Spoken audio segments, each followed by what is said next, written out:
હિંમતનગર શહેરથી મોટા સમાચાર મળી રહ્યા છે। હિંમતનગર શહેરી વિકાસ સત્તા મંડળનું રાજ્ય સરકાર દ્વારા તાત્કાલિક વિસર્જન કરવામાં આવ્યું છે।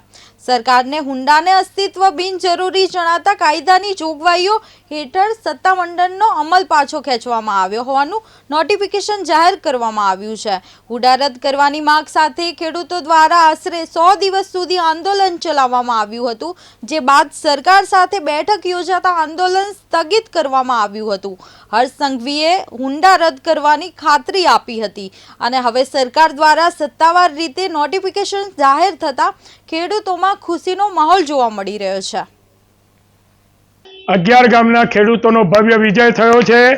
ગુજરાત સરકાર, મુખ્યમંત્રી, નાયબ મુખ્યમંત્રી કનુભાઈ સાહેબ અને દેશના પીએમ અને ગૃહમંત્રી અમિત શાહ આ બધાના ટેકાને કારણે 11 ગામના ખેડૂતોનો ભવ્ય વિજય થઈ હુંડા રદ થયો છે। એનો અત્યારે આનંદ છે। આજરોજ રાજ્ય સરકાર દ્વારા હિંમતનગર અર્બન ડેવલપમેન્ટ ઓથોરિટીની જે રચના થઈ હતી તેને સંપૂર્ણપણે વિખેરી દેવામાં આવી છે અને હિંમતનગરમાં આજથી હુંડા સંપૂર્ણપણે રદ કરવામાં આવ્યું છે।